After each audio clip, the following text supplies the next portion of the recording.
सभी का स्वागत भाषा संस्थान के इस विशिष्ट हिंदी सत्र के आज 10वें प्रकरण में मैं प्रस्तुत करने जा रहा हूं। संधि में यण संधि। स्वर संधि के 5 विभेद हैं: दीर्घ, गुण, वृद्धि, यण और अयादि। हमने इससे पूर्व के वीडियो में दीर्घ, गुण, वृद्धि की बात कर ली थी। हम आज बात करने जा रहे हैं यण संधि की। इसके बाद हम बात करेंगे वृद्धि अयादि की। तो चले यण संधि पे आते हैं। इसके बाद हम आपसे और दूसरी बात करेंगे। सबसे पहले हम लेते हैं यण संधि का नियम 1। यण संधि का नियम 1 ये है, देखिए, ई के स्थान पर वो ई छोटी हो या ई बड़ी हो, दोनों ही ई के स्थान पर हम य किया करते हैं। ये कब होता है? जब इस तरफ स्वर हो। तो स्वर कैसा हो? अ, आ, उ, री, ए, ऐ, ओ और औ। ऐसे यदि स्वर होंगे इस तरफ, तो आपका जो ई है ना, ये जो ई है इसके स्थान पे य हो जाएगा। ये हमारा पहला नियम है।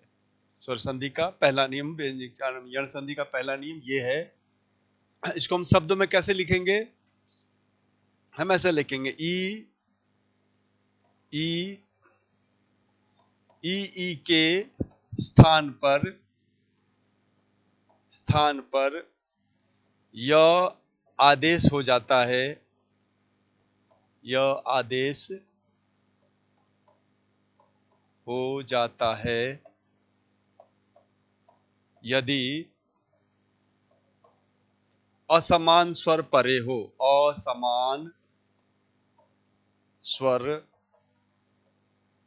परे हो। ये परे वरे होना जो है ना, ये व्याकरण की भाषा है। तो व्याकरण की भाषा में हम इस तरह से इसको लिखेंगे। ये जो नियम है, ये चित्रात्मक नियम है, ये वाक्यात्मक नियम है ना। ये नियम कैसा है? अक्षरात्मक है। अक्षरात्मक नियम है, ये वर्णात्मक नियम है। और ये जो नियम है आपका, ये वाक्यात्मक नियम है। वाक्य के रूप में ये नियम लिखे हुए हैं। वाक्यात्मक है ये, है ना। ये अक्षरात्मक है, ये वाक्यात्मक है। इस तरह से ये नियम बन गया। अब इसके कुछ उदाहरण लेते हैं हम, ताकि आप स्पष्ट इसकी समझ विकसित कर सके।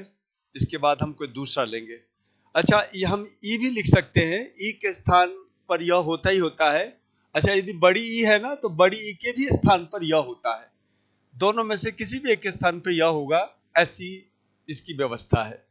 तो देखिए, अब हम लेते हैं, जैसे हम शब्द लेंगे, प्रति है, और प्रति के साथ हमारा जो शब्द है अगला, वो अंतर ले लेते हैं हम। देखिए, प्रति धन अंतर, प्रति, है ना, धन अंतर, ये शब्द लिया हमने। अब देखिए, हमारा नियम लागू करेंगे। हमारा नियम ये कह रहा है, सबसे पहले देखते हैं कि यहाँ पर कहाँ पर हमारे पास ई है। तो देखिए, प्रत जो है ना, प्रत में जो त है, उसमें ई पहले से बैठा हुआ है। तो हम क्या करेंगे? सबसे पहले हम ये काम करेंगे कि त को हम ऐसा रखेंगे और यहाँ पे ई को ऐसे दिखाएंगे। ई छोटी वाली है, इधर से लग रही है, इसलिए ई छोटी वाली है। त को मैंने आधा क्यों किया? आधा इसलिए किया क्योंकि हमने ई बाहर कर दिया। जैसे ही बाहर किया हमने ई को, हमारा त ऐसा हो गया। और फिर इसके बाद हम अगला शब्द ले रहे हैं अंतर। ठीक है। और अब अपना नियम लागू कर दो। क्या नियम है हमारा? हमारा नियम ये है कि साहब, ई के स्थान पे यह कीजिए, इधर ये सब अक्षर हो। तो इनमें से देखिए कौन सा अक्षर इस तरफ है। तो अंतर का जो अ है, अंतर का जो अ है वो इस तरफ है, वो इस तरफ है। इसीलिए अंतर का इस तरफ है, इसलिए हम क्या करेंगे, ई के स्थान पे य करेंगे। जब ई के स्थान पे आप य करेंगे तो पता है क्या बनेगा, तब बनेगा तो य और अंतर, ऐसा बनेगा। और जब आप मिला दोगे सबको तो देखिए क्या बन गया, प्रत्यय अंतर, ऐसा बना। अभी हमने क्या किया, त और य को मिला दिया, य को फिर से अ से मिलाएंगे तो क्या बनेगा, प्रत्यंतर। य को अ से मिला दिया, प्रत्यंतर, ये हमारा शब्द बन गया। इस तरह से यण संधि में मैं एक विशेष बात बता देना चाहता हूं आपको। परीक्षक जो है ना, वो जानता है कि यण संधि थोड़ी सी क्लिष्ट कल्पना से बनती है और इसमें संस्कृत के शब्द बहुतायत में आते हैं, जिसकी वजह से यण संधि थोड़ी कठिन हो जाती है। रूप ही बदल जाता है, ई के स्थान पे य आ गया, पता नहीं चलता क्या क्या बन गया। इसलिए यण संधि को कठिन माना जाता है। कठिन मानते हैं इसे, इसलिए प्रश्न के रूप में भी इसके ज्यादा प्रश्न आते हैं, तो हमें ध्यान रखना होगा।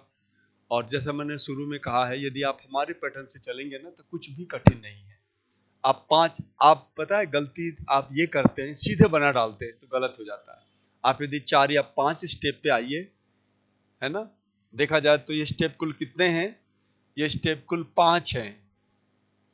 इनको यदि आप कर लेते हैं तो कोई कारण नहीं कि आप इसे नहीं कर पाएंगे। ये पहला स्टेप संधि विच्छेद है, दूसरा स्टेप हमने ई को अलग करके दिखाया, तीसरे स्टेप में हमने ई के स्थान पे य किया और त को आधा इसलिए किया क्योंकि जब ई निकलता है, कोई भी स्वर जब निकल जाता है तो लगभग प्रत्येक व्यंजन जो है ना आधी स्थिति में लिखा जाता है, ऐसे लिखा जाता है। और चौथे स्टेप पे हमने क्या किया, चौथे चरण में हमने त य को मिला दिया और पांचवें में हमने क्या किया, य को अ से मिला दिया तो बन गया प्रत्यंतर। इस तरह से ये शब्द बनते हैं। एक और ले लेता हूं मैं, एक और ले लेता हूं आदर्श रूप में। ये देखो परिधन अंक, ये परिधन अंक लिया। अब इसको हम चलेंगे नंबर 1। दूसरा हम क्या करेंगे, अब र जो है ना, र ऐसा रहेगा और इसमें ई है, ई को यहां दिखाएंगे और आगे अंक है। फिर यहां पे हम क्या करेंगे, ई को य करेंगे, ई को हमने य कर दिया। देखते चलो आप कैसे बन रहा है ये। और फिर इसके बाद हम र को क्या करेंगे, अभी तो को य से मिला दिया था, ये जो र है उसको य से मिलाएंगे तो य से मिलता नहीं। र की आदत है, र अपने सामने वाले वर्ण के ऊपर आरूढ़ हो जाता है, र अपने सामने वाले वर्ण के ऊपर आरूढ़ हो जाता है। वो र अधूरा होना चाहिए, आधा होना चाहिए, र पूरा होता तो नहीं चढ़ता। ये र में से ई निकालते र आधा हो जाता है, तो ये र य के ऊपर आरूढ़ होगा तो बन जाएगा पर्य। क्या बनेगा, तो बनेगा पर्य। ये देखिए ये बन गया पर्य और अंक, ऐसा बन गया। अब मिला दो इसको आप तो क्या बन जाएगा, पर्यंक। अब देखा इसकी स्थिति अलग थी, इसकी स्थिति क्या थी, 2 3 4 5, 5 चरण पे। इसकी नई बात ये थी इसमें कि यदि र आता है तो आरूढ़ होगा, यदि त आता है तो वह ऐसे ही रहेगा। यदि त आता है तो इस तरह से होगा, कोई भी अक्षर होगा आधा होगा, यदि र आएगा तो उसके ऊपर आरूढ़ हो जाएगा। तो र के बारे में हमें सावधान रहना है कि र की आदत त जैसी नहीं है, र की आदत चढ़ने की है, तो वो चढ़ बैठेगा सामने वाले वर्ण के ऊपर। यदि ये ध्यान रह गया तो हमारे सारे यौन संधि के रूल्स 5 चरणों में सही से, यदि आपने शॉर्टकट मारा तो गलत हो सकता है, 100% होगा। मेरा 25 साल का अनुभव है, बच्चे यही करते हैं, शॉर्टकट चलते हैं, गलत होता है, फिर कहते हैं यौन संधि कठिन है। तो आपको ऐसे चलना है, इन 5 चरणों में चलना है। भाई अभी शुरू में थोड़ा चरण छोटा कर लो ना, अभी स्लो चल लो, 5 चरणों में करो, जब आदत पड़ जाए तो सीधे बनाओ, कौन मना करता है आपको। तो ये था हमारा यण संधि से संबंधित पहला नियम। ये कौन सा नियम है, ये पहला नियम है। कुछ उदाहरण लेते हैं इसके, देखिए प्रतिधन 1, प्रतिधन 1, परिधन, आवरण,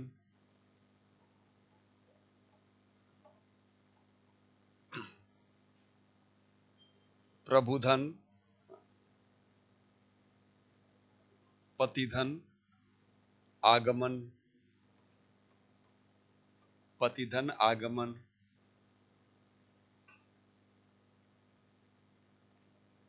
लक्ष्मी ले लेता हूं मैं, लक्ष्मी धन,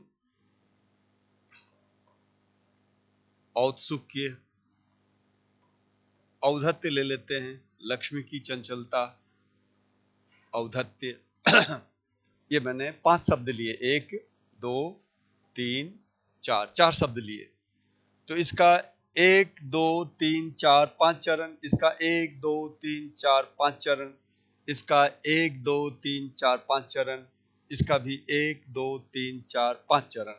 आप करोगे आराम से अक्षर बन जाएगा। ध्यान रखना, ध्यान ये रखना है कि आपको ऐसे और ऐसे चीजों को लेना है।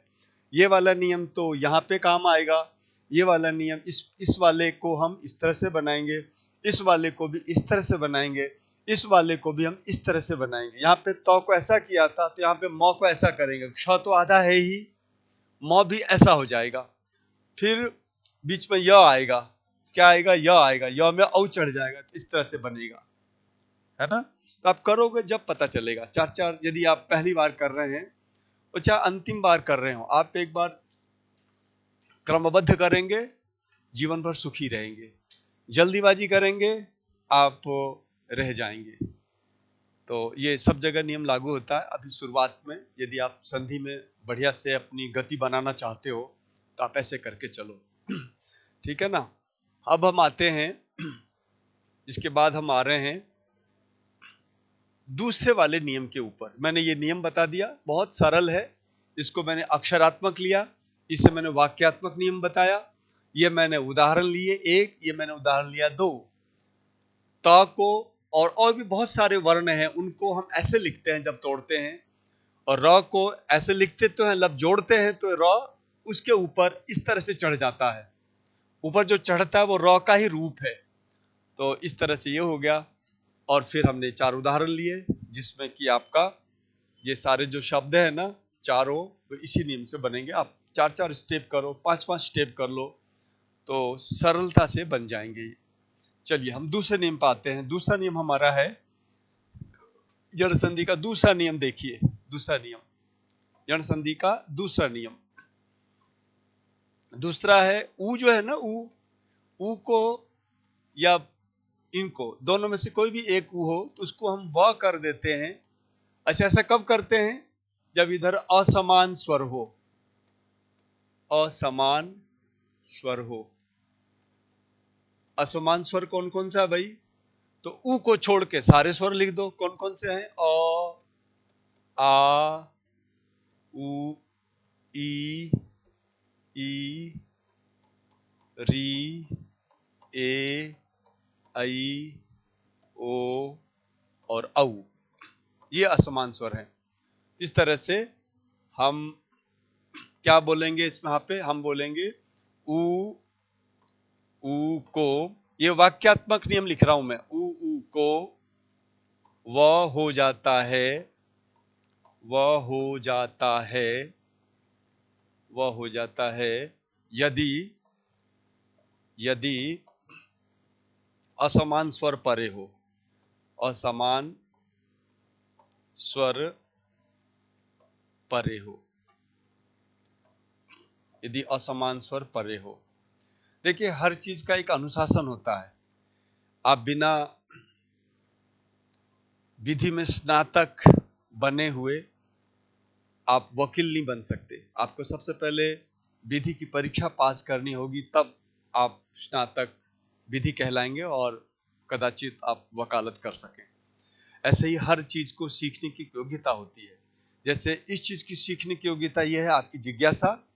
और हमारा पहला जो पाठ है जो वर्णों से संबद्ध है, उसको यदि आप देख लेते हो तो आप इसमें परफेक्शन ला सकते हो, पूर्णता के साथ बना सकते हो। यदि पता चला आप शुरू की चीज नहीं जानते हैं, सीधे प्रयास करेंगे, बना तो लेंगे, लेकिन यदि शंका हुई ना, तो वो शंका का समाधान कोई नहीं करेगा।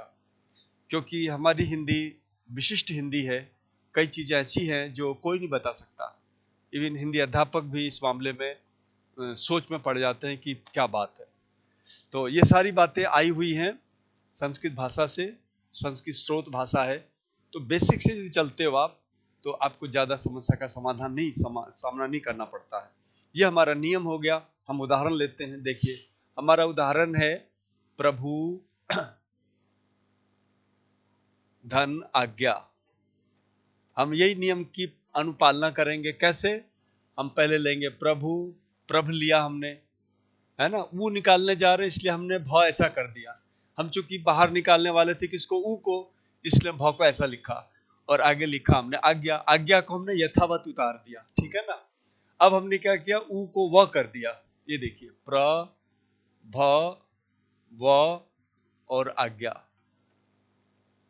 अगले चरण में सबको मिला दीजिए तो क्या बनेगा, प्रभवाज्ञा। ये बन गया प्रभवाज्ञा। 4 में ही बन गया। ये देखो 4 में ही बन गया, 4 स्टेप में ही बन गया। ऐसे लेते हैं हम गुरु, र को भी ले लेते हैं। देखिए, गुरु धन इच्छा, गुरु धन इच्छा हमने शब्द लिया, ठीक है ना। अब इसमें हम क्या करेंगे, 4 स्टेप 5 स्टेप जो भी है, हम पहले र उतारेंगे, ऊ लिखेंगे और इच्छा शब्द को लिखेंगे। और हमारा नियम क्या कहता है कि भाई ऊ के स्थान पे व होता, ऊ हो चाहे छोटा ऊ चाहे बड़ा हो। यहाँ पे छोटा ऊ था, उसके स्थान पे व कर दिया, तो हमारा जो अवशिष्ट अक्षर है वो बन गया गुरु, व और इच्छा। और आपको पता ही है कि र जो है ऊपर चढ़ जाता है, तो र को अगले चरण में हम यहाँ पे देखिए, हमारे पास 1 चरण, 2 चरण, 3 चरण। चौथे चरण में हम क्या करेंगे, र को ऊपर चढ़ा देंगे तो बन जाएगा गुर्व, गुर्व और इच्छा, है ना। और 5वें चरण में क्या करेंगे, ई को व से मिला देंगे। ई को व से मिलाएंगे। व हलंत क्यों है भाई, व हलंत इसलिए है क्योंकि ऊ के स्थान पे होने वाला जो व है वो हलंत ही होता है, आधा होता है, आधा होता है, इसलिए सामने वाले स्वर से मिल जाएगा। सामने वाला स्वर कौन है, ई है। इससे मिल गया तो ये बना, ये बन गया आपका, देखिए मिला दिया इसको तो बन गया गुरुविच्छा। मात्रा इधर से आ जाती है, ये हिंदी की विशेषता है। हिंदी की मात्रा मिलाने की ऐसी विशेषता है। ये कोई नई बात नहीं है। ये वर्ण विच्छेद, वर्ण योजन जो शुरू शुरू में बताया था उस पर आधारित ये नियम है। गुरुविच्छा इस तरह से बन गया, है ना। तो इसके कुछ शब्द ले लेते हैं। आइए कुछ शब्द लेते हैं, कुछ शब्द, 4 शब्द ले लेता हूं मैं। जैसे तरु, तरु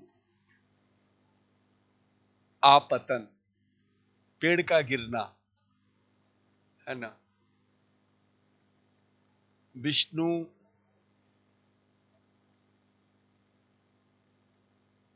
इच्छा, विष्णु भगवान की इच्छा। शंभु शिव जी, शंभु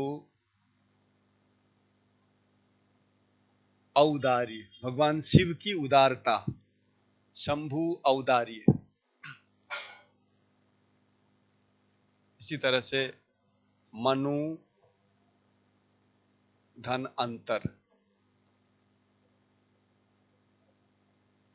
तो ये 4 शब्दों को आप बनाएंगे।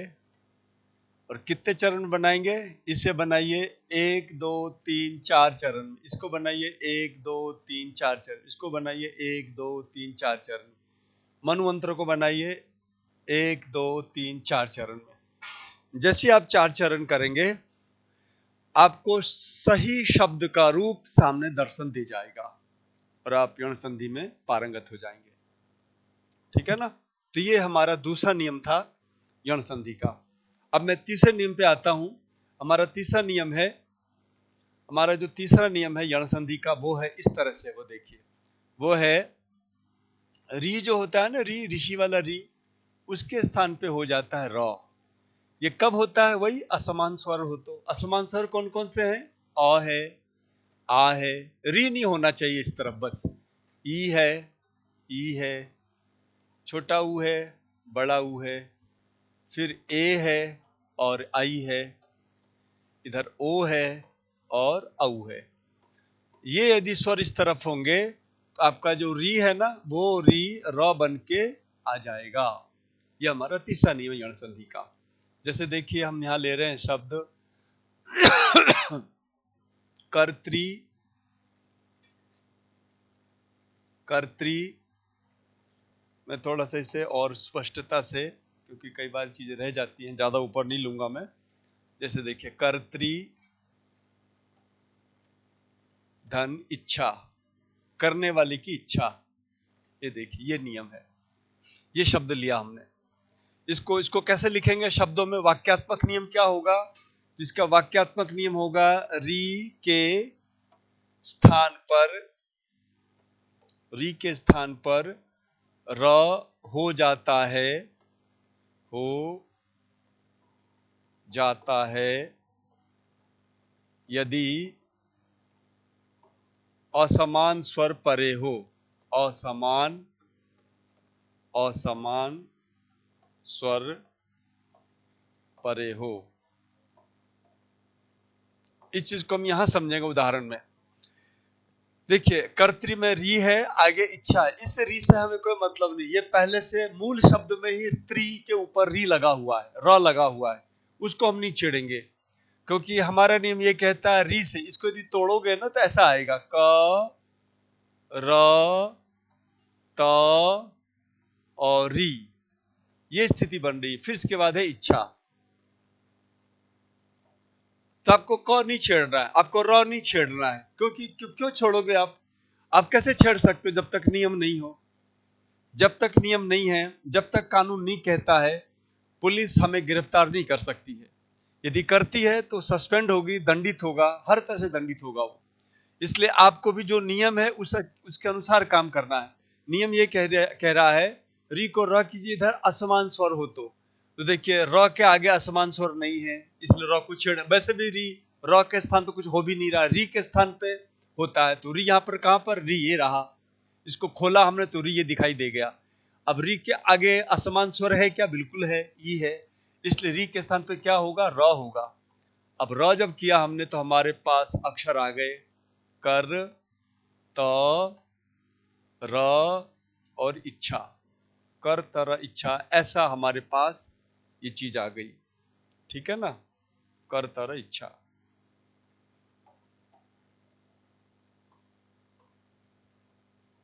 कर तर इच्छा, हमारे पास ये स्थिति बनी। अब देखिए, अब इनको मिला लो सबको, तीनों को। तो तीनों को मिलाओगे ना तो र की आदत है त पे चढ़ने की, तो ये चढ़ गया त के ऊपर। हमने बेकार तोड़ा इसको, हमने ऐसे ही रहने दिया होता तो अच्छा रहता, लेकिन चलो तोड़ा है तो मिला भी दिया हमने। तो कर्त, र और इच्छा, ये स्थिति हमारे पास आई। अब तौर को जो मिलाते हैं ना, तो एक बार फिर से हमें वर्ण वाली बात पे जाना होगा। वर्ण हमने जब सिखाया था तो तौर कैसे मिलते हैं वो बताया था। तो तौर जब मिलता है तो र तो ऐसे ही रहेगा, और ये ऊपर और र ऐसे रहेगा, ये र ऐसे मिल जाएगा, तो ये बन जाएगा कर्तृ और आगे होगा इच्छा। और इनको दोनों को मिला दोगे तो क्या बनेगा? तो बन जाएगा ये। ई को उठा के हम इधर ले आए, क्योंकि आधा था ये, इधर ले आए, रेफ अपनी जगह पर है, तो बन गया कर्तृच्छा। ये तो बहुत लंबा हो गया भाई। इसका 1 चरण, 2 चरण, 3 चरण, 4 चरण, 5 चरण, 6 चरण हो गया ये। तो 6 चरणों में आपका ये शब्द बन रहा है ना? इसी तरह से हम आएंगे, एक और शब्द बना लेते हैं, उसको भी 4-5 चरणों में बना लेते हैं। जैसे स्वस्त्री का मतलब होता है बहन। स्वस्त्री यानी बहन, स्वस्त्री है। और स्वस्त्री की उत्सुकता, स्वस्त्री उत्सुकता, ये हम शब्द ले रहे हैं, उत्सुकता ये लिया हमने पहले चरण में, ये लिया। तो हमारा नियम क्या कहता है? सबसे पहले आप क्या करेंगे? इसमें से र बाहर निकालिए, री को बाहर निकालिए। ये साहब ये लो, हमने री बाहर निकाल दिया, तो हमारे पास बचा स्वस्थ और री ऐसा बचा। और आगे उत्सुकता है ही, उत्सुकता, उत्सुकता, ये शब्द लिया। अब इस नियम को देखिए, नियम ये कह रहा है कि री के स्थान पर र होता, आगे असमान स्वर हो तो असमान स्वर है ऊ जो है री से मिलता जुलता नहीं है, ऊ अलग है, री अलग है, इसलिए असमान स्वर ऊ है। जब ऊ है तो री को र करिए, तो री को र करेंगे तो हमारे पास बचेगा स्वस्थ और र और उत्सुकता, ये बचेगा उत्सुकता, है ना, ये हमारे पास बचा उत्सुकता। अब यदि आपको वर्णाक्षर बोध नहीं है, यदि वर्णों का मिलन का आपको तरीका पता नहीं है, यदि आपने हमारे वर्ण वाला प्रकरण जो पहला उसे नहीं सीखा है, तो फिर क्या होगा, तो फिर ये सब गड़बड़ होगा। कैसे होगा, मिलाना नहीं आएगा, मिलाना नहीं आएगा तो नियम, खाली नियम आने से नहीं होता है, आपके पास उसको इम्प्लीमेंट करने की बेसिक जानकारी भी अपेक्षित है। तो बेसिक जानकारी ये है, बिल्कुल मूलभूत सावधानी ये बरतनी है कि आप स्व तो यथावत लिखेंगे, सौर जब मिलाएंगे ना, तो सौर जब मिलेगा तो ऐसा हो जाएगा, ये देखो ये ऐसा होगा, ये चीज आपको ध्यान रखनी है। क्या, सौर जब हम मिलाते हो तो ऐसा हो जाता है, ठीक है। और आगे उत्सुकता है ही, उत्सुकता, उत्सुकता ये लिख दिया मैंने। अगले चरण में स्र जो है उ से मिल जाएगा, तो देखिए स्व, ये देखिए ऊ को हमने यहां मिला दिया, स्वश्रु, ये गया, ऊ चला गया, अब आया आधा तो सुकता, सुकता, तो स्वश्रुत सुकता ऐसा शब्द बन गया।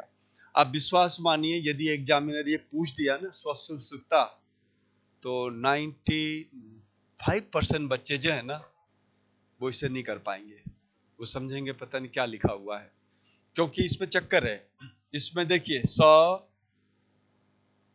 त र और अ, इससे बनता है स्त्र, इससे क्या बनता है, इससे त्र बनता है, और स र और अ, इससे क्या बनता है, इससे जो है ना, इससे स्र बनता है, ये वाला स्र बनता है, और ये दोनों तीनों दोनों अलग अलग हैं, देख लो कैसे हैं। इसमें 4 अक्षर है, इसमें 3 अक्षर है, साफ दिख रहा है। और मैं सच कहूं तो लोगों को यही नहीं पता कि ये क्या है, लोगों को इसकी जानकारी नहीं है। स र अ से स्र बनता है, ऐसे लोग जानते ही नहीं है, वो एक ही चीज जानते हैं, स त र स्त्र होता है। तो जब तक आप हमारे वर्ण वाले में नहीं जाओगे तब तक इसका ठीक से बोध नहीं होगा, प्रैक्टिस करनी होगी, तब जाके सीख पाओगे आप। ये इस तरह से ये वाली संधि कठिन हो जाती है, यह हमें स्र का बोध न होने के कारण। इस तरह से हमने री वाला जो नियम लिया है उसके आधार पर मैंने ये शब्द लिए, दोनों बताया मैंने। अब मैं करूंगा कुछ उदाहरण की प्रस्तुति यहाँ पे, ताकि आप समझ पाओ कि ये कैसे बन रहा है। देखिए अब हम उदाहरण लेंगे, कर्तृधन आज्ञा,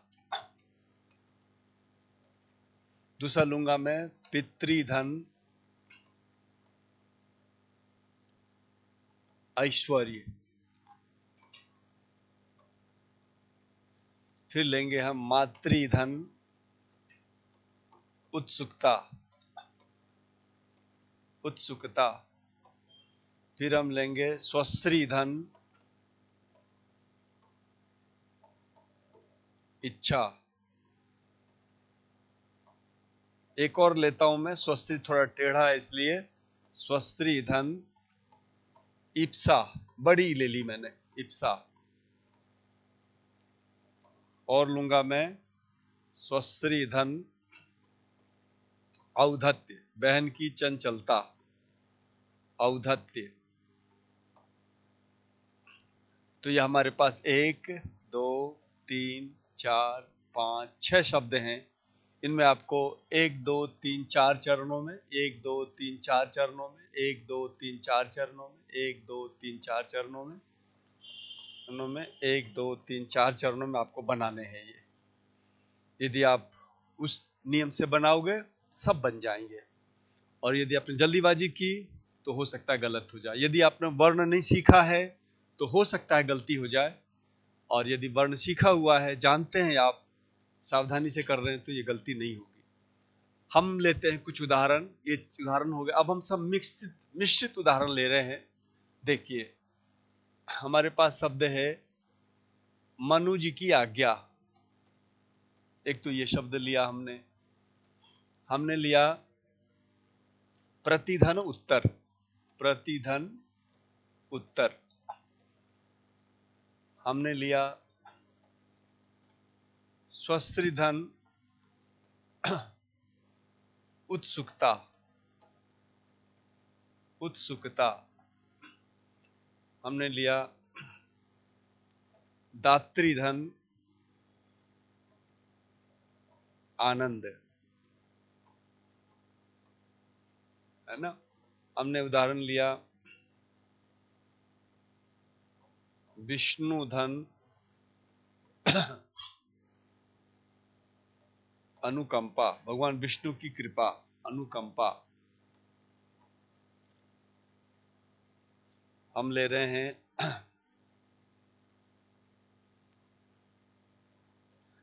नप्त्रीधन, नप्त्री कहते हैं नाती को,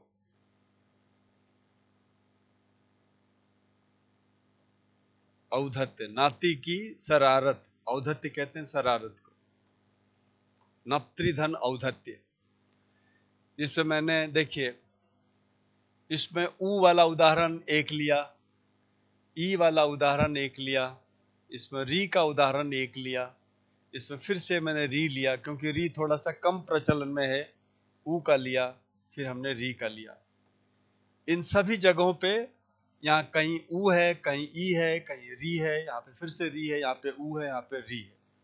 तो स्पष्ट है ऊ के स्थान पे वह होगा, ई के स्थान पे यह होगा, री के स्थान पे र होगा, इस री के स्थान भी र होगा, इस ऊ के स्थान पे वह होगा, इस री के स्थान भी क्या होगा, र होगा। इसको करके आप सावधानी से इनको मिलाएंगे तो आपका शब्द क्या क्या बन जाएगा वो आप आराम से देख सकते हो, बना सकते हो। इस तरह से यण संधि में इतनी प्यारी यण संधि है कि इसमें कोई अपवाद नहीं होता। ये चीज है, इसमें कोई अपवाद नहीं होता, अपवाद का कोई स्थान ही नहीं यहाँ पे। तो खाली आप तीनों नियमों को सीख लो, सीख के उन क्रमों का ध्यान रखो, आपका आराम से यण संधि का निर्माण हो जाएगा, बन जाएगा। कुछ चीजें, अक्षरों की जो गति है ना, अक्षरों की खास तरह की गति होती है, कैसे टेढ़े मेढ़े चलती है। जैसे र की आदत है चढ़ बैठने की, है ना।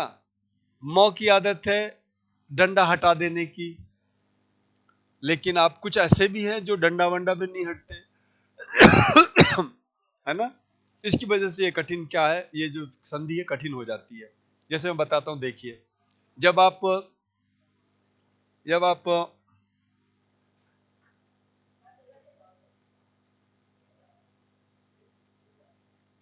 जैसे अहि है, अहि माने होता है सर्प, और हमने लिया आगमन, समझना चीज को, है ना।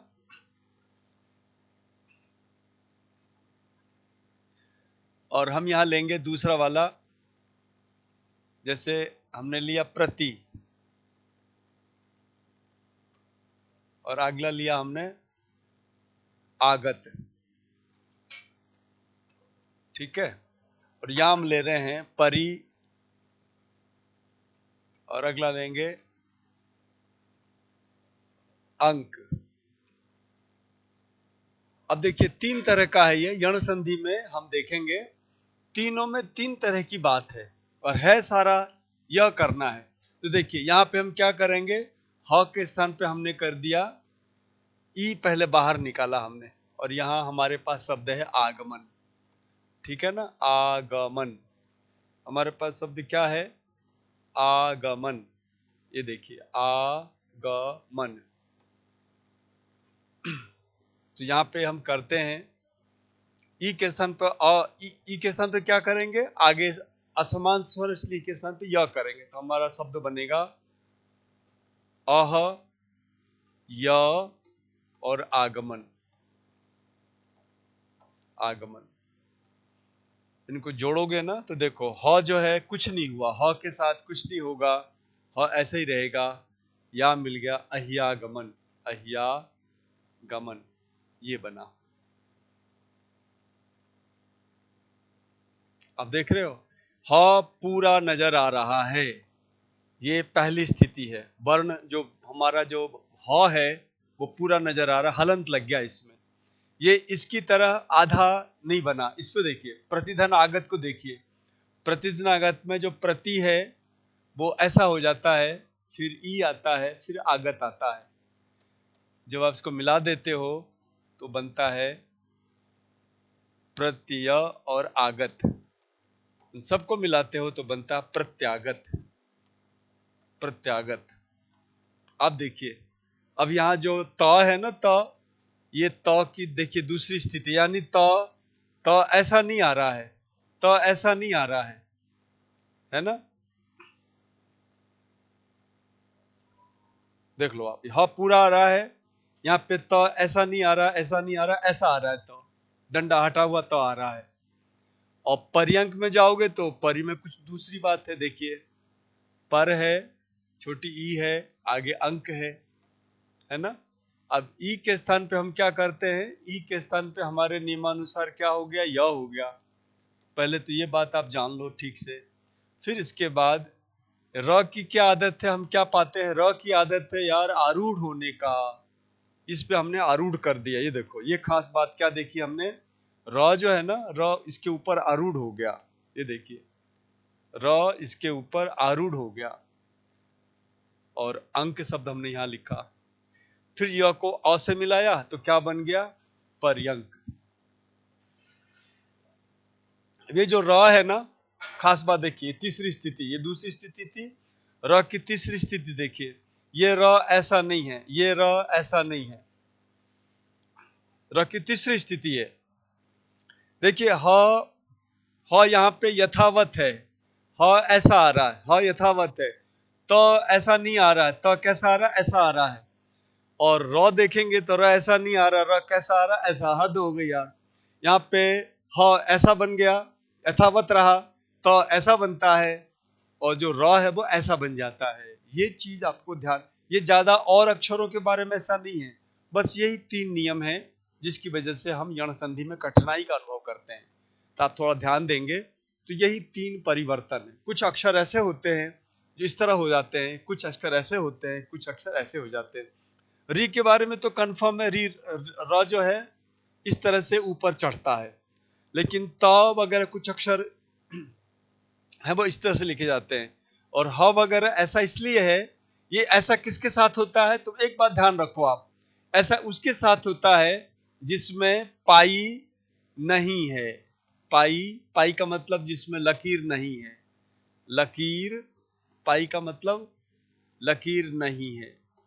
किसमें किसमें नहीं है, देखिए, ट में लकीर नहीं है, ठ में लकीर नहीं है, ड में लकीर नहीं है, ङ में लकीर नहीं है ना, ह में लकीर नहीं है, छ में लकीर नहीं है।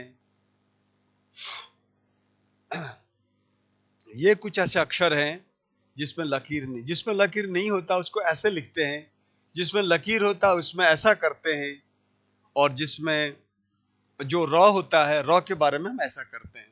इस तरह से तीनों का 3 रूप हमारे सामने है। ये कठिनाई का भी एक कारण हो सकता है और सरल भी है, और क्योंकि देखते देखते हमारी जो आंखें हैं इस पर अभ्यस्त हो जाती हैं, हम इसको बना सकते हैं इस तरह से। तो एक बार इसको ध्यान से देखिए, करिए इसको, जो मैंने उदाहरण दिए हैं उस पर उतरिए, आपका सब सही सही बन जाएगा। बहुत ध्यान से करिए, बनाइए।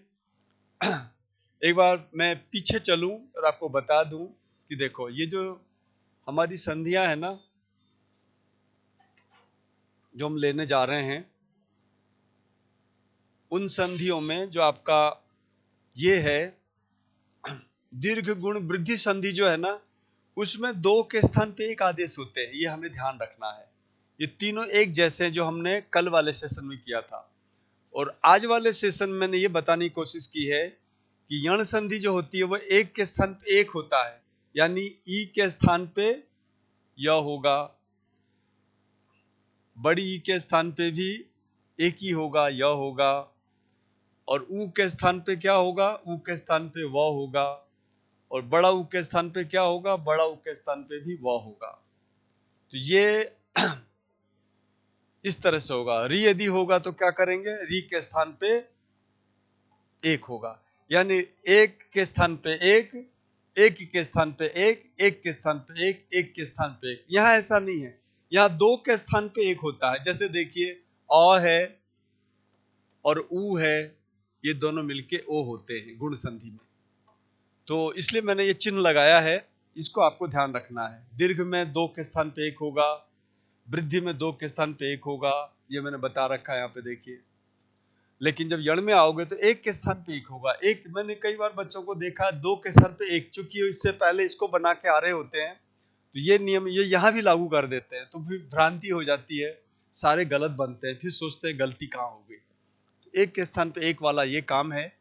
और अयादी में भी वही होता है, एक के स्थान पे एक, जिसकी चर्चा हम अगले चरण में करेंगे। अयादी वाली चर्चा अगले चरण में करेंगे। और संधि जैसा मैंने बताया हिंदी में प्रवेश करने का द्वार है